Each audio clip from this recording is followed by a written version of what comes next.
नमस्कार।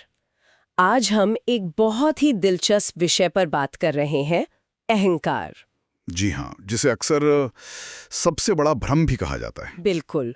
और इसे समझने के लिए हम अजय भल्ला के लेखन को देखेंगे, खासतौर पर उनकी किताब अजय की अनुभूतियां, और एक कहानी है उनकी, अहंकार सबसे बड़ा भ्रम। हाँ, वो कहानी ऋषि वरुण वाली काफी गहरी है। वही तो आज हमारी कोशिश रहेगी कि भल्ला के नजरिए से समझें कि ये अहंकार, ये भ्रम असल में है क्या। और इसको पहचानने से मतलब क्या बदल सकता है हमारे जीवन में, हमारे देखने के तरीके में। चलिए तो फिर सीधे कहानी में चलते हैं।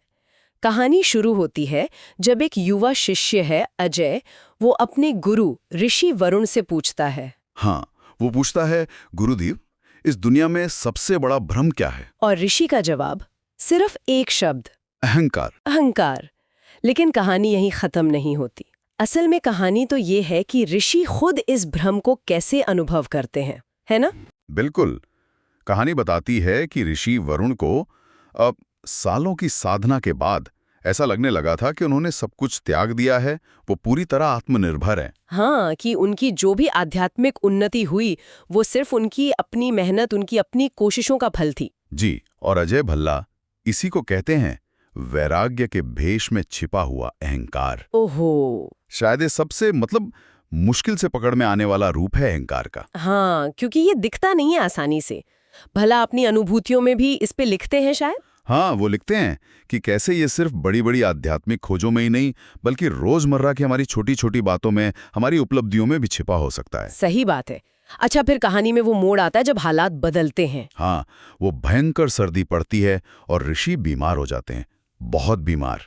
इतने कमजोर कि हिलना डुलना भी मुश्किल हो जाता है उनके लिए, यहाँ तक कि ध्यान लगाना भी। सोचिए, सालों बाद पहली बार उन्हें मदद की जरूरत महसूस होती है। ये बात मुझे हमेशा थोड़ी चौंकाती है कि इतने पहुंचे हुए ऋषि भी इतने असहाय कैसे हो सकते हैं। और देखिए, यहीं पर भल्ला के विश्लेषण का या कहें कहानी का सार उभरता है। कैसे?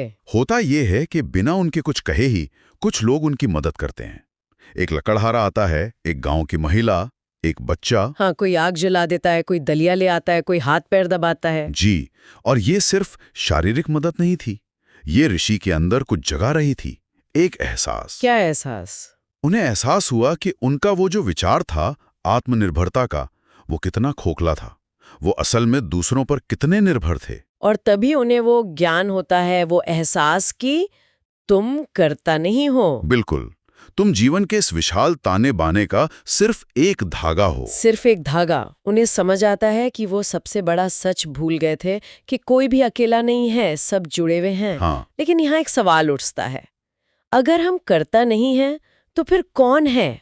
मतलब ये सब चल कैसे रहा है? ऋषि अजय को समझाते हैं, वो उदाहरण देते हैं पानी की बूंद का। हाँ, कि एक पानी की बूंद भी अकेले नहीं होती, वो बादल पर, आकाश पर, सूर्य, पर्वत, पृथ्वी सब पर निर्भर है। जी, और अजय भल्ला के अनुसार ऋषि यहाँ परमात्मा की ओर इशारा कर रहे हैं। परमात्मा, लेकिन किसी व्यक्तिगत भगवान की तरह नहीं। नहीं, बिल्कुल नहीं, बल्कि उस एक बड़ी शक्ति, उस ब्रह्मांडीय चेतना या जीवन शक्ति के रूप में जो सभी कामों के पीछे है। हम सब एक दूसरे से जुड़े हैं और उस बड़ी शक्ति से भी। भला एक और रूपक इस्तेमाल करते हैं, बांसुरी वाला। उसका क्या खास मतलब है? हाँ, वो बांसुरी का रूपक बहुत सुंदर है। भल्ला कहते हैं कि जैसे बांसुरी खुद संगीत नहीं बनाती। हाँ, संगीत तो संगीतकार बनाता है, बांसुरी तो बस एक माध्यम है। बिल्कुल। तो भल्ला यही दिखाते हैं कि हमारी योग्यताएं, हमारी प्रतिभा, हमारी सफलताएं, ये सब असल में हमसे होकर गुजरती हैं। अच्छा। हम सिर्फ माध्यम हैं, बांसुरी की तरह।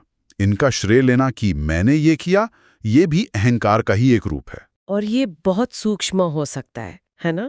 मतलब पता भी नहीं चलता कई बार। हाँ, और भल्ला ऐसी सबसे महीन, सबसे सूक्ष्म अहंकार पर बहुत जोर देते हैं। जैसे ये सोचना कि मैंने अहंकार को जीत लिया है, या मुझ में तो अब बिल्कुल अहंकार नहीं है। अरे हाँ, ये कहना भी तो एक तरह का दावा ही हुआ ना? जी हाँ, ये भी अहंकारी है, शायद ज्यादा परिष्कृत, ज्यादा शांत दिखने वाला अहंकार। ऋषि वरुण को भी तो यही एहसास घेरे हुए था शुरू में। तो फिर इस समझ को रोजमर्रा की जिंदगी में उतारना कितना मुश्किल होता होगा? क्योंकि हमें कर्ता होने का, मैं करने वाला हूँ, ये भाव तो बहुत स्वाभाविक लगता है। बहुत स्वाभाविक है। तो क्या असली आजादी इसी एहसास को, इसी दावे को छोड़ देने में है? भल्ला के अनुसार तो यही है।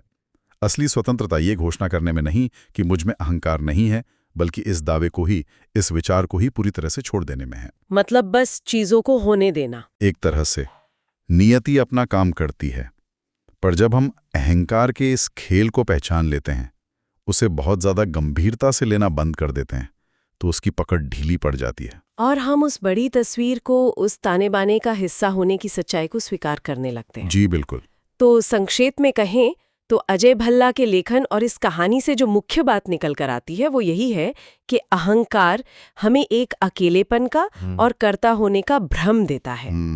जबकि असली समझ, असली ज्ञान आपसी जुड़ाव में है और उस बड़ी शक्ति को पहचानने में है जो सब कुछ चला रही है। ऋषि वरुण की कहानी यही सिखाती है कि हम सब उस विशाल ताने बाने का हिस्सा है। और अंत में एक विचार छोड़ जाते हैं सोचने के लिए। हाँ, अगर हम सब केवल माध्यम हैं, जैसे वो बांसुरी, तो संगीत को सुनने का क्या मतलब है जो हमारे माध्यम से बहना चाहता है, बजाय इसके कि हम खुद ही धुन बनाने की कोशिश में लगे रहें। ये गहरा सवाल है, सोचने वाली बात है।